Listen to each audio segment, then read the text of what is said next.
আচ্ছা, veto power of the president, এই veto পাওয়ারটা খুব important. Veto power of the president, veto power of the president, তিনি ওই বিলের সমর্থন সাইন করে দিতে পারেন, মানে assent to the bill.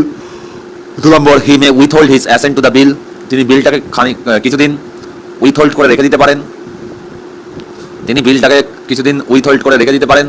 Or তিনি যখন পার্লামেন্টে বিলটা রাষ্ট্রপতি যখন ফেরত দিয়ে দেবেন, তখন পার্লামেন্ট সেটা যদি কোনো চেঞ্জ ছাড়াই যদি আবার সেটাকে পাস করে দেয়, তাহলে প্রেসিডেন্ট তখন তার সাইন করতে বাধ্য। The veto power enjoyed by the executive modern state can be classified into following 4 types: absolute veto, qualified veto, suspensive veto and the pocket veto. Absolute veto, qualified veto, suspensive veto and pocket veto. Absolute veto that is qualified vetor কোনো case Indian প্রেসিডেন্টের ক্ষেত্রে হয় না, এই প্রভিশনটা Indian প্রেসিডেন্টের ক্ষেত্রে এটা নেই, এটা শুধুমাত্র আমেরিকান প্রেসিডেন্ট এটা করতে পারে। আচ্ছা, অ্যাবসলিউট ভেটো ইট ফলে অনির্দিষ্ট কালের জন্য এটাকে উইথহোল্ড করে রাখা, তার ফলে the bill then ends does not become an act.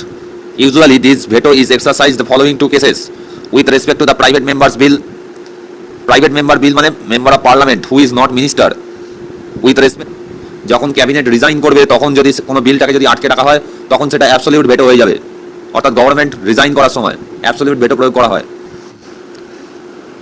Suspensive veto যখন রাষ্ট্রপতি পার্লামেন্টের কনসিডারেশনের জন্য পাঠিয়ে দেন, তখন সেটা হচ্ছে suspensive veto. If the bill is, অর্থাৎ তিনি যখন বিধানসভাতে যখন এটা ফিরিয়ে দিচ্ছেন বিলটা, এবং তারা যদি বিল অ্যামেন্ড করে বা অ্যামেন্ড না করে, মানে বিলে কোনো চেঞ্জ হলো অথবা না হলেও পার্লামেন্ট আবার তার কাছে ফেরত পাঠিয়ে দিল, তখন হয়ে যাবে যে সেটাকে তিনি সই করতে বাধ্য থাকবেন। মানি বিলসের ক্ষেত্রে এই সাসপেন্সিভ ভেটো ব্যবহার করতে পারেন না। দ্য প্রেসিডেন্ট মানি বিলটাকে পাস করে দিতে পারেন, অথবা উইথহোল্ড হিজ অ্যাসেন্ট মানে সেটাকে অ্যাবসলিউট ভেটোতে পরিণত করতে পারেন। ঠিক আছে, অ্যাবসলিউট ভেটোতে পরিণত করতে পারেন, কিন্তু সাসপেন্সিভ ভেটো করতে পারেন না। মানি বিল সাধারণত ইজ প্রায়র পারমিশন নিয়ে পাঠানো হয়, সেই জন্য তিনি সেটাতে অ্যাসেন্ট করতে বাধ্য থাকেন। Pocket veto in this case infinite টাইমের জন্য সেটাকে যদি করে দেন।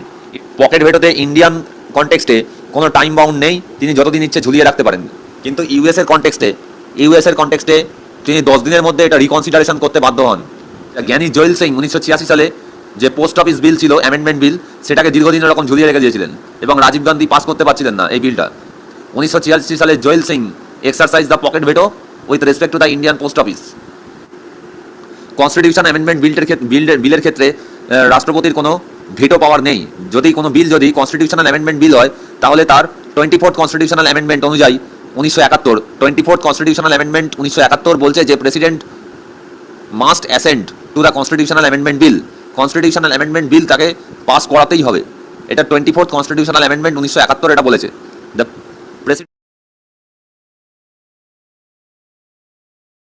প্রেসিডেন্সিয়াল ভেটো ওভার স্টেট লেজিসলেশনের ক্ষেত্রে প্রেসিডেন্সিয়াল ভেটো কিরকম হবে? যদি রাজ্যপাল সেটাকে অ্যাসেন্ট করে অথবা প্রেসিডেন্ট যদি সেটা সই করে, তখন সেটা আইনে পরিণত হবে, স্টেট আইন, রাজ্যের আইনে পরিণত হবে। For this accent he has 4 alternatives under article 200 of the constitution. He May give accent to the bill, or he may withhold his assent to the bill, he may return the bill for reconsideration, or he may reserve the bill for the consideration of the president.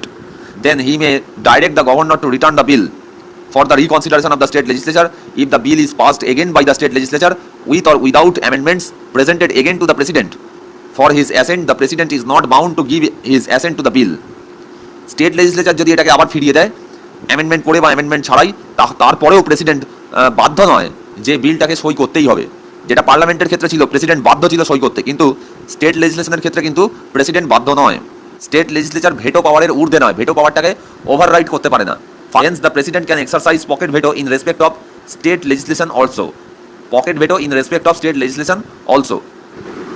Ordinance making power of the president, অর্থাৎ যে ordinance তৈরি হয়, অর্থাৎ যখন লোকসভা যখন বন্ধ থাকে তখন প্রেসিডেন্ট অধ্যাদেশ জারি করেন, একটা অর্ডার জারি করেন। সেই অর্ডারের বশবর্তী হয়ে লোকসভাকে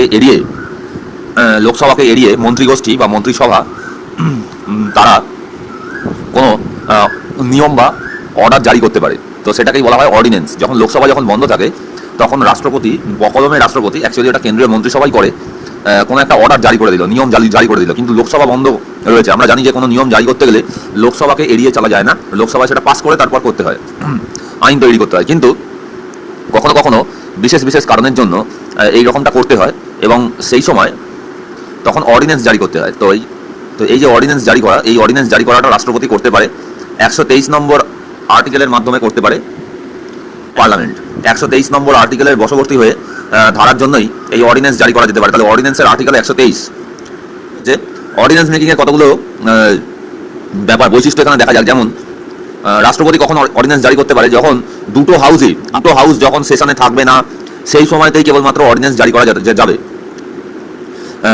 দুটো হাউস কেবলমাত্র যখনই সেশনে থাকবে না, তাদের কোনো সেশন চলছে না দুটো হাউসের, তখনই কেবলমাত্র একমাত্র অর্ডিন্যান্স জারি করা যাবে দুটো হাউসের। তাহলে দুটো ক্ষেত্রে যাবে, একটা হচ্ছে যে যখন দুটো হাউসই বন্ধ আছে, দুটো হাউসই যখন লোকসভা এবং রাজ্যসভা দুজনেই যখন কোনো সেশন চলছে না দুটোতেই, তখন যাবে।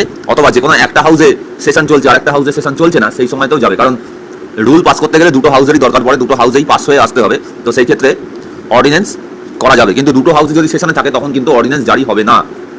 অর্ডিন্যান্স জারি করে ফান্ডামেন্টাল রাইটস কোনোদিন হরণ করা যায় না, বা অর্ডিন্যান্স জারি করে ফান্ডামেন্টাল রাইটে কোনো শর্টকাট করা যায় না, কোনো কার্টেল করা যায় না। পার্লামেন্ট বন্ধ থাকে তখন অর্ডিন্যান্স জারি করা হলো, কিন্তু সেটা 6 মাসের মধ্যে পাস করিয়ে আসতে হবে। 6 মাসের মধ্যে লোকসভা এবং রাজ্যসভায় দু জায়গাতেই সেটা পাস করিয়ে আসতে হবে, তবেই সেটা চলবে, না হলে কিন্তু সেটা ডিসকন্টিনিউ হয়ে যাবে। দেখা গেল যে 6 মাস পার হয়ে গেছে, 6 মাস পার হয়ে গেছে, তারপরে হয়তো লোকসভা বা রাজ্যসভা সেশন শুরু হলো। সেই যেদিন শুরু হচ্ছে সেদিন থেকে 6 উইক অর্থাৎ 6 সপ্তাহের মধ্যে সেটা পাস করাতে হবে। তাহলে প্রেসিডেন্ট অর্ডিন্যান্স জারি করেছে, অর্ডিন্যান্স জারি করার পর অর্ডিন্যান্স জারি করেছে, তারপরে হচ্ছে 6 মাস বাদে হয়তো লোকসভা খুললো বা রাজ্যসভা খুললো। তো যেদিন থেকে খুললো তারপর থেকে 6 সপ্তাহের মধ্যে দুটো হাউসেই পাস করিয়ে নিতে হবে, না হলে কিন্তু সেটা আর অর্ডিন্যান্স বলবৎ থাকবে না। পার্লামেন্টে এটা পাস করাতে হবে, যদি বোথ হাউস যদি ডিসঅ্যাপ্রুভ করে দেয় তাহলে কিন্তু অর্ডিন্যান্স থাকবে না। আচ্ছা, maximum life of ordinance can be 6 month and 6 week. The maximum life of an ordinance can be 6 month and 6 week. ইনক্রিমেন্টের দুটো সেশনের মধ্যবর্তী গ্যাপটা হচ্ছে 6 মাস, সেই জন্যই এটা 6 মাস করা হয়েছে। এবং 6 মাস পর খুললো এবং তারপরে প্রথম দিন থেকে 6 সপ্তাহের মধ্যে এটা পাস করিয়ে নিতে হবে। যে কোনো সময় তিনি অর্ডিন্যান্সটাকে তুলে নিতে পারেন, প্রেসিডেন্টের এই ক্ষমতা রয়েছে।